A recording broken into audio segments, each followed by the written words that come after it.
Oh, it's still. Oh, hey, hi, welcome to Prayers Radio. This is show number 19. I always ask Paul, wow, what do you think, Paul? Your volume's down. Hang on. Yeah, your audio dropped out a little bit. It did. Can you hear me now? There we go. Yes. Show number 19. Show number 19. Well, this is Prayers Radio, and we actually just do discussions, and, we're not really scripted or anything like that. We do have a format. But, yeah. But I'm Reverend Rich. This is Reverend Paul. And this is our guest, J.R. Mendivil, RScP. He is a prayer practitioner, licensed prayer practitioner at OC Spiritual Center, and a martial artist. I can speak to that. He's been doing it over 40 years. Master Mendivil, Tong Su.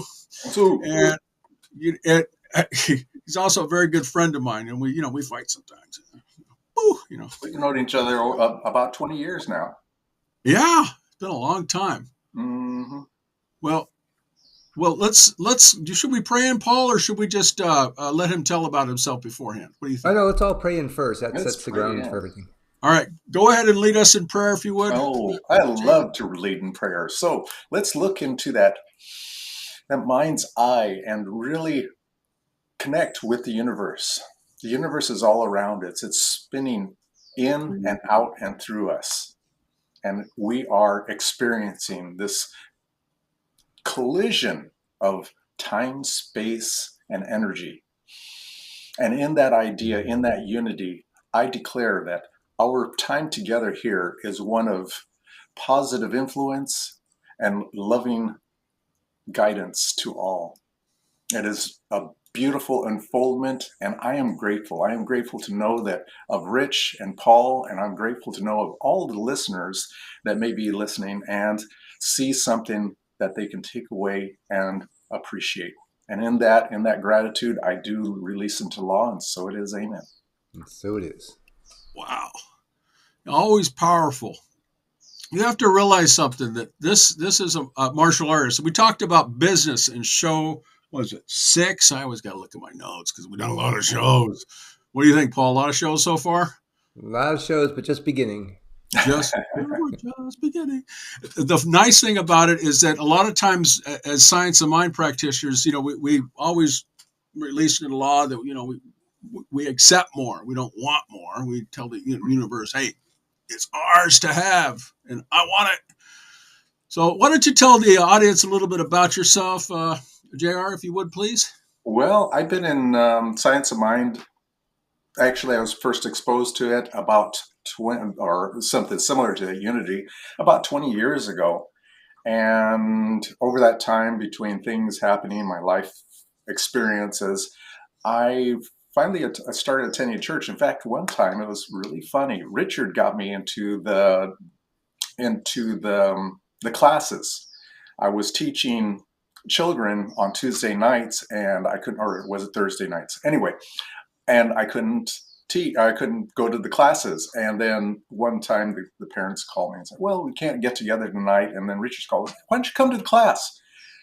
And after attending that class, I was like, wow, this is incredible. So after that, I never stopped taking classes until I ended up with my practitioner license. And it's kind of funny because I just kept on going, like, well, okay, this is good. But as I was attending classes, what I noticed is that everything in my life was actually working better because I was able to apply what I was learning in class right to life itself. Wow. So yeah, thank you, Richard. That was because of you. Well, JR and I have done the martial arts journey and the science of mind journey, and I'm like, wow, it's like the old thing, you just find good people in your life and you keep them in there because God brings those people to us that resonate with us, and keeps those people away that don't resonate with us, because you're going to resonate with some people and not with all people, but you can get along and be peaceful with everybody. What do you think, Paul? Yeah, exactly. Like Michael Beckwith would say, it's an energy. So you're feeling the energy with somebody else. Mm-hmm. And it's all about that. our energies change throughout our lives, and I think that is just a way of growth in the sense, especially when we're looking at a higher energy level, and that tends to change or make dissonance, you might say, with other people that might be in our lives that are no longer at that energy level, or have not experienced that. So it's a beautiful thing that we can see that and see it as growth. What's your site again? My sign? Yeah, your site, not sign. My sign. I'm a Virgo. My site is actually silverninjas.com. And I've been teaching martial arts over 40 years. But what I found is that even though I love teaching children and getting them to their black belt, it's kind of a teaching passion there. What I found is that taking those martial arts skills and teaching them to especially mature adults, and it reduces the likelihood of falling tremendously. So we all have those reflexes to keep us vertical, but as people age, they tend to be less and less refined and not easily called on. The thing about a fall situation, you can't think your way out of it. It has to happen immediately. It's just like, oh, there's a punch coming to my nose. I'm going to do something to redirect it. Same thing with a fall situation. I'm off balance, and you re-engage those balance mechanisms. So it's fairly easy, but it needs to be done. Yeah. Some of the other things that, you have classes 4 times a week, and they're about a half an hour class. And if you're a business person and you're sitting at the desk, you could do it, just stand up and he'll do a pandiculation, he'll do this other thing. The reason why we bring it up is that as Science of Mind folks, we're responsible for ourselves. Yes. God works through us and for us. What do you think, Paul? Oh, yes, exactly.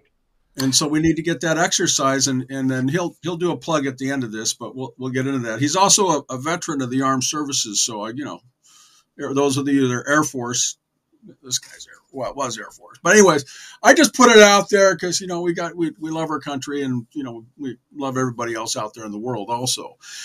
Go ahead and hit the first question, Paul, if you would. So, JR, what tangible results have you seen from doing affirmative prayer? Wow.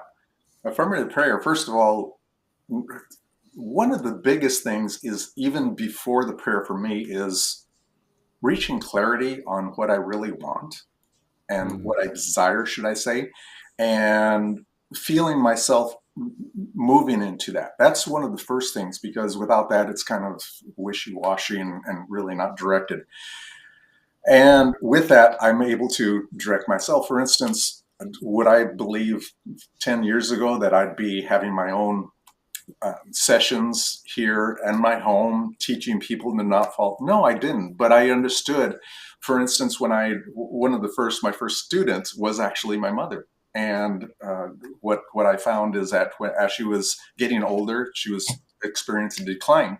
And she says, mijo, my joints hurt. It hurts my muscles hurt. And I said, oh, Mom, you just need to move a little bit more. And then she asked me, well, what do you do? And I showed her martial arts. Actually, not martial arts. It's just a flexing of the whole body from head to toes. And it allows all the muscles to work, all the joints to do a full rotation. And then she was able to get a bounce out of that. So it made a big difference to her. But as far as my prayer, how it has evolved, even seeing how their experience, my parents' experience, how they experienced towards our end of life, and understanding how I can help guide them through their transitions. Myself, experiencing relationships, and even end of relationships that are not at the same level as what I experienced before. So it's very interesting that I can look at those and say, wow, this is so much more handy than simply having emotion placed on it that or emotion that is not helpful. So that, I think that's what I feel the most, is that now, because of how I'm doing, how my prayers are, I feel fearless. And that's so liberating that, oh no, there's nothing happens that could harm me in my sense of soul and connection with God. So that's where I am now. Wow. Nice. Well, we want to say hi real quick to our Twitch audience, our Rumble audience, because we stream live to them.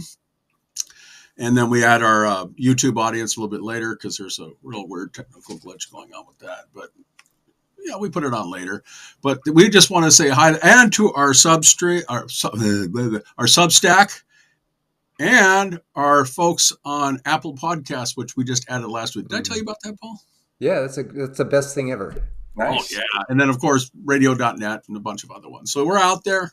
But Very cool. Go ahead and continue with the questions. I'm looking around working on this stuff. So, I'm here. So, JR, when we go into prayer, when you go into prayer, how do you stay grounded in that prayer?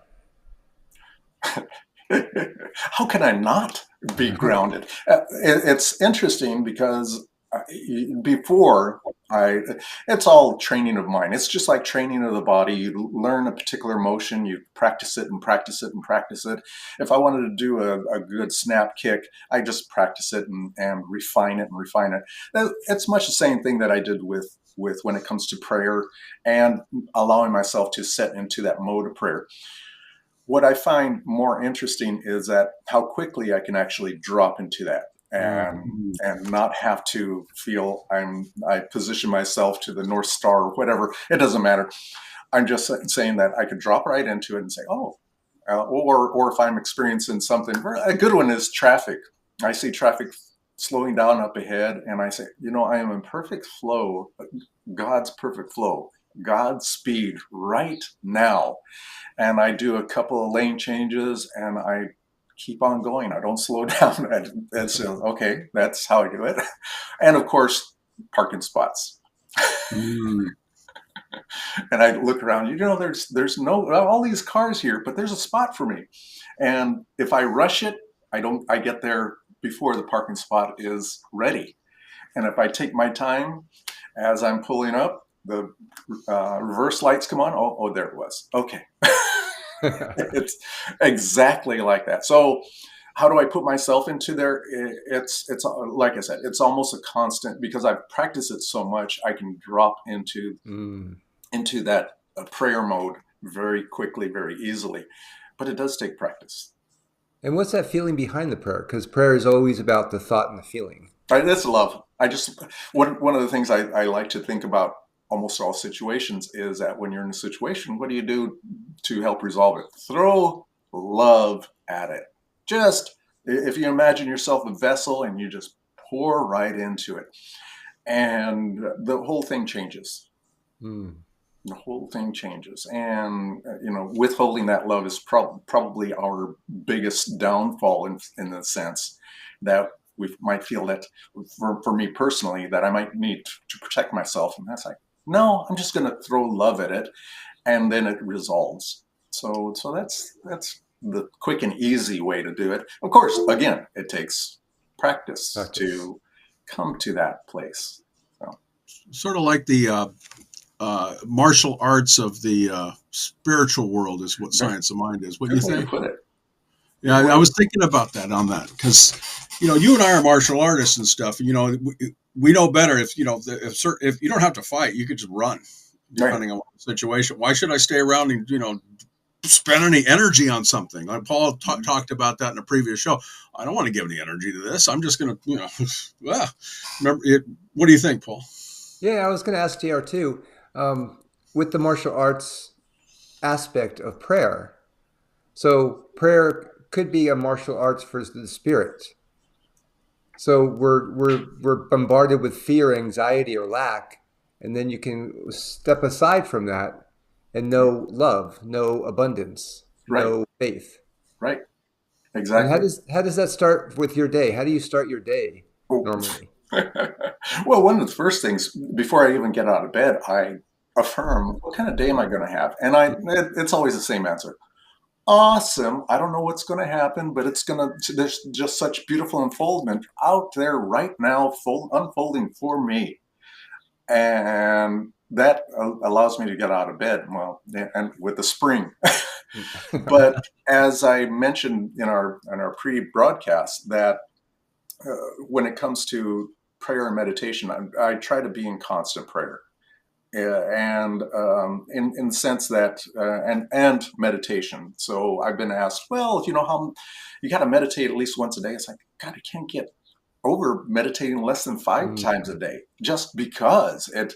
And I, in fact, I went to a meditation last night, and one of the gentlemen noticed that I dropped in and said, well, yes. Why do I drop into meditation so fast and so easily? Same thing as prayer. Is that it really feels good. It is like you suddenly the universe has wrapped you up in swaddling clothes and you are just a blessed baby. So yes, it is how the mind is trained in that respect, and it takes time. For me, it takes a lot of time. I mean, it's individualized for each person because we all grow. And as we grow, we know more. It's just like anything else when you're learning or writing. I mean, if I want to, I mean, you remember, if I did a punch when I was doing a punch and stuff, if I did it like that, my wrist is gone, right? So it's all a matter of technique, and that technique is for yourself based on how you believe and conceive that stuff through you, because God works through us and for us, and then ripples out to the universe. I've said that so many times, but it's true. And that's where as you mentioned, if you're practicing, having a master that would help you refine the practice is really important. And that's whether it's like Rich and myself, we bounce ideas off of each other, and it helps to refine what we're doing. And of course, Jim Minister and other ministers and other practitioners, just getting that idea of constant growth, really looking into how to improve the thought processes. And it has the analogies in martial arts. For instance, you can practice a technique that is not effective. Oh yeah. Looks good. and then when a master says, well, this would help. Okay, if for me, staying open at the top and being able to take in new information, that's really important. So yes, it is what it is. It's a way of growth. Yeah, as a black belt, or even as a master teacher and stuff, because we got our credentials and stuff because we've been working on this forever.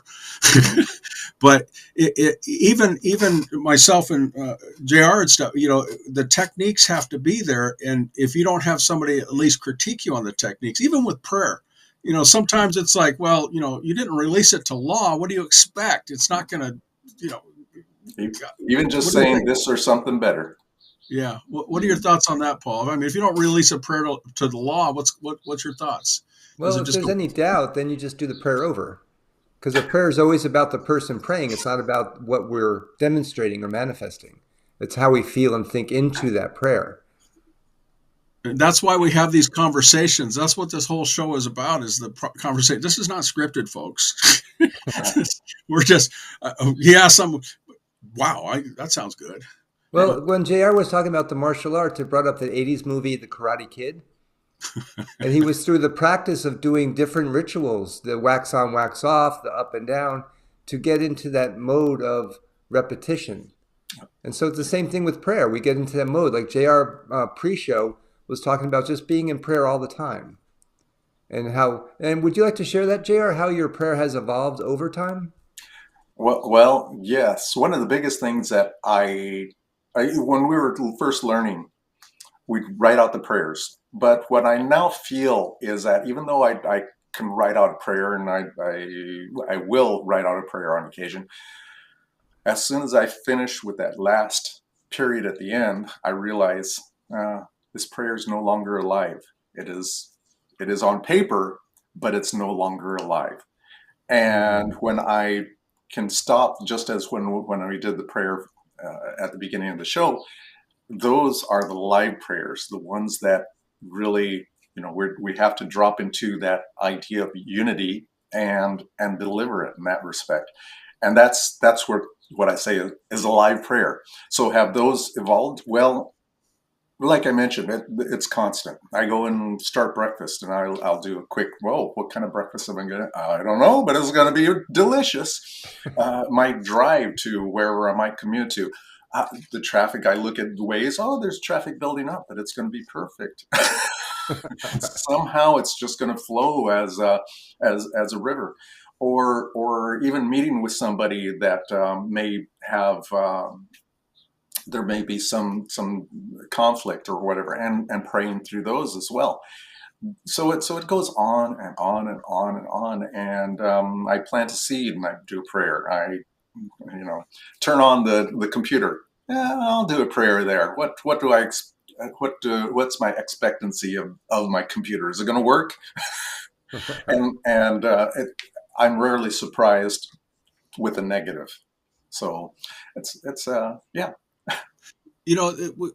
We one of the things that I, when we're Paul and pre-show, we were talking about business and stuff because we did a thing on business, and you said you had worked for a couple of companies before that, corporate things of that nature, and you've sort of evolved over time to get to the place that you're at, and then you realize that you can manifest anything you want. You want to speak to that? Your journey on that in terms of the business world.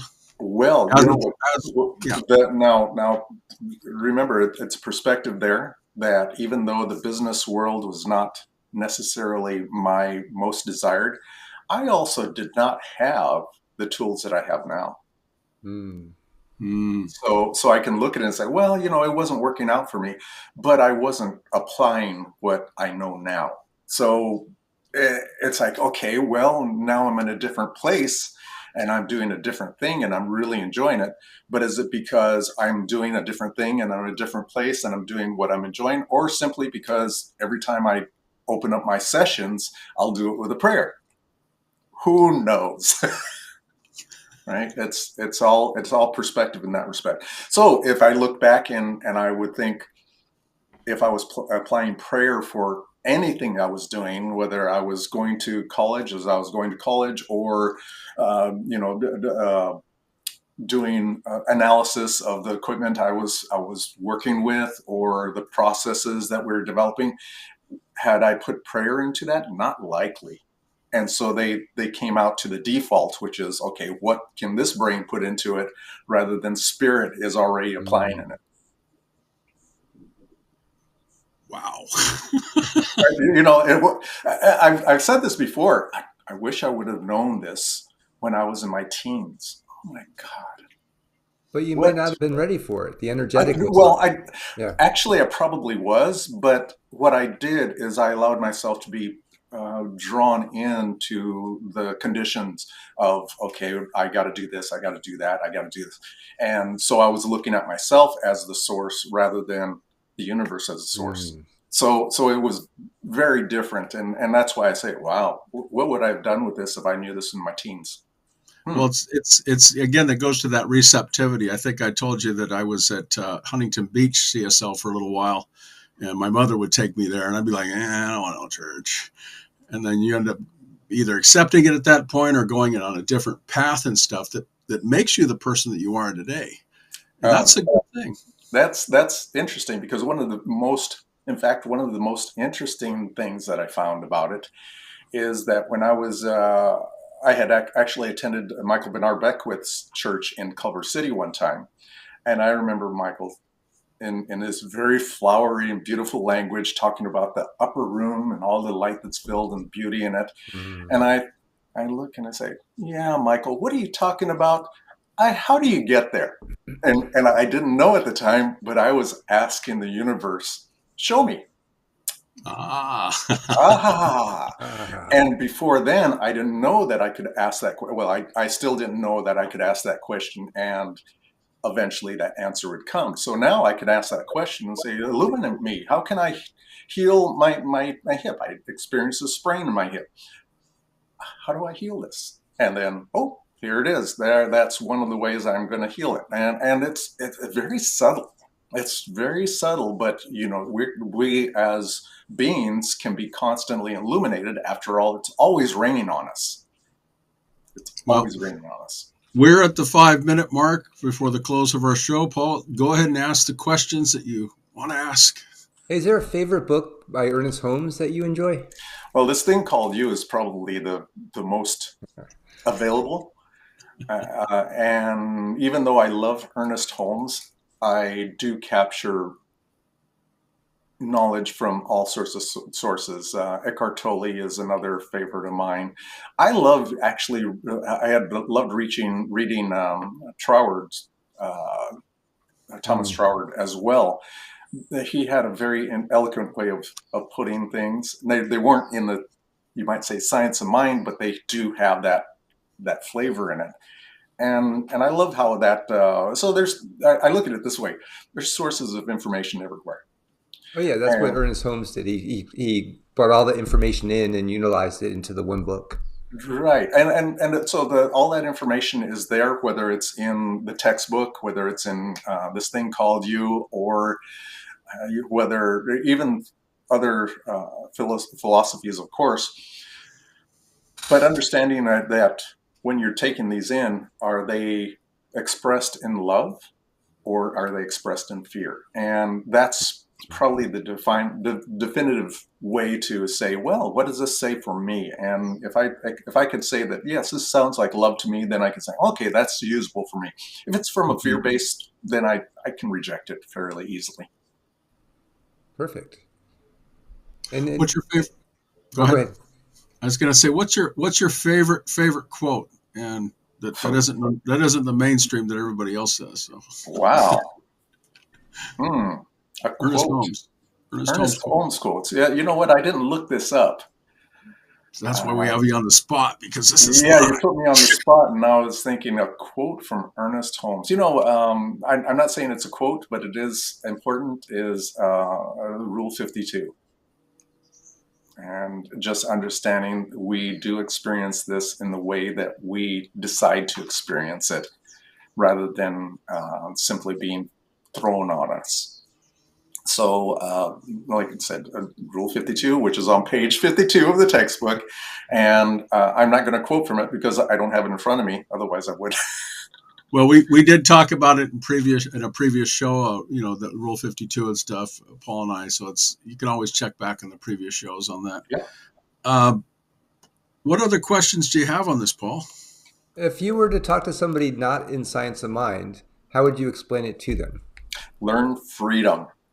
Learn the freedom, and it's the freedom from the experience only, in the sense that we're here to experience it, but you are not tied to the outcome of that experience.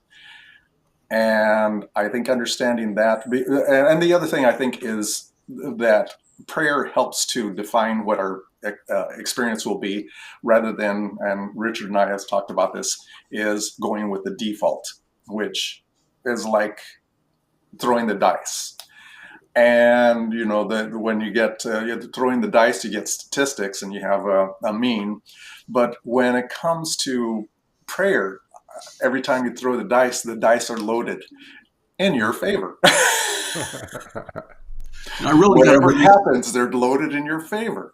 So I think that in that respect, it's not really throwing dice. It's saying, okay, here's God. I'm here to experience it, and I know it's a loving universe. And I got 6s. Thank you very much.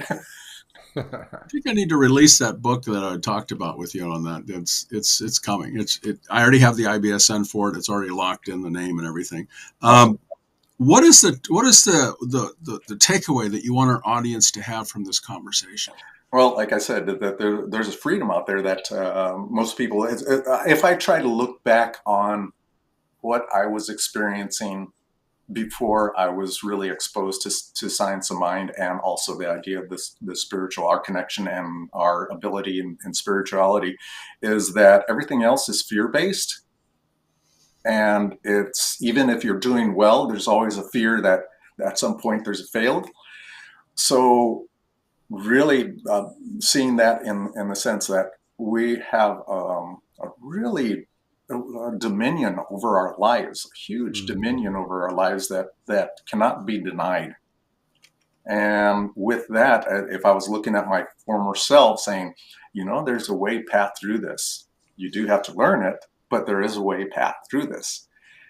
And experience that as quickly as possible, because the faster you learn it, the faster you can apply it. The faster you can apply it, the more beautiful life you have in form. And what's we're at the close of the show now. What is your site again? My site is it's silverninjas.com. It's kind of a riff on silver sneakers. You've heard of silver sneakers, and it's intended for mature adults. What I've been teaching, again, martial arts 40 years, but I've taken portions of that and help to help people maintain balance, not fall down, or if it's a trip that becomes a whoops instead of a whoops, ow, and just avoiding that particular. We all have those reflexes already in our body from when we were toddlers. Imagine when a toddler falls down, they usually sit right straight down from their legs instead of toppling over. And those particular reflexes are always in us, but as we age, we tend to move further and further away from them. They're easily re-engaged. And then people can just go to your site, check it out, and then maybe email you, try it out, see if it resonates with you. Right. And you do it live. So it's all live. There's no recording, which means when we start with a centering motion. We do a flexing of the entire body, so that, I don't go to the gym to lift weights anymore. I really don't need to, because the flexing is all the body does. Just imagine a cat or a dog. How do they get strong muscles? They don't go to the gym. Check out his site and just contact him directly if you're interested. Right. Reverend Paul, what is your site? Oh, I am spiritalive.com. And he's done some really good work always. And we're Prayers Radio. I'm Rich, Reverend Rich, and we're going to have JR pray us out for today. All right. Yay, what an honor. And again, in this universal nature of God, our experiences, our bodies, the whole of the world around us is, again, just a gathering of energy and intelligence. And right now, with that idea, I am totally immersed, and I declare this gathering is for our own purpose. It's for our own purpose of beautiful unfoldment as we choose. So with that beautiful unfoldment, I know that my heart is totally in this idea of God in action right now. Our next breath is one fulfilled with the idea and potentiality of our future. And in this, I am grateful. I am grateful for my beating heart, all the organs of my body perfectly aligned, my mind totally engaged, and in that, I do release into law for perfect demonstration, and so it is. So it is. We are Prayers Radio, and we will see you next week with another exciting show. All right. Thank you. Pleasure.